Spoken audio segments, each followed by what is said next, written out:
బాధాకరమైన విషయం ఏంటంటే బాగా చదువుకున్న వాళ్ళు ఎక్కువ దెబ్బతింటున్నారు, ఎక్కువ మోసపోతున్నారు.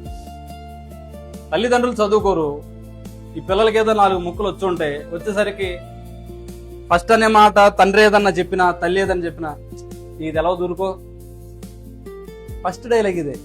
అమ్మ ఊరుకో, నీకు తెలుసంటే నాకు తెలుసు.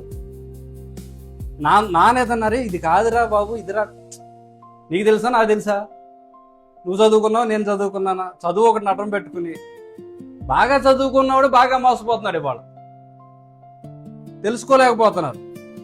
చదువు ఎక్కువయ్యే కొద్దీ ఏదో ఒక ఇబ్బందికరమైన పరిస్థితుల్లో పిల్లలు చిక్కుపడిపోతున్నారు. ఇవాళ లేనిపోని వాటికి ఆకర్షితులయ్యి గేములు ఆడుతున్నారు. ఆ గేముల్లో కూడా లక్షల రూపాయలు పోగొట్టుకుంటున్నారు. చదువు రానివాడికి ఆ ఫోన్ గురించి తెలవదు, ఆ ఎర్ర బటనో పచ్చ బటన్ తప్ప ఏం తెలుసు. ఫోన్ వస్తే మాట్లాడతాం, లేకపోతే ఏ బాధ ఉండదు. ఆ ఫోన్లో ఏదైనా ఒక 50 రూపాయలు ఉన్నాయి అనుకోండి, 50 సంవత్సరాలైనా 50 రూపాయలు అలాగే ఉంటాయి. బాగా చదవచ్చు అనుకోండి, రకరకాల గేములు. ఆ గేములకి పలానావి కొనాలంటే ఎంత డిపాజిట్ చేయమంటే వాళ్ళ నాన్న బ్యాంక్ అకౌంట్ నెంబర్ తెలుసుకోవడం, ఆ ఓటీపీలు మార్చడం, ఏదో చేయడం, ఏదో తిప్పలు పడడం, యూపీఐ ఐడి నుంచి డబ్బులు ట్రాన్స్ఫర్ చేసేయడం, లక్షల రూపాయలు పోగొట్టేయడం. మనిషి ఇవాళ చాలా తేలిగ్గా మోసపోతున్నాడు, చాలా తేలిగ్గా మోసపోతున్నాడు.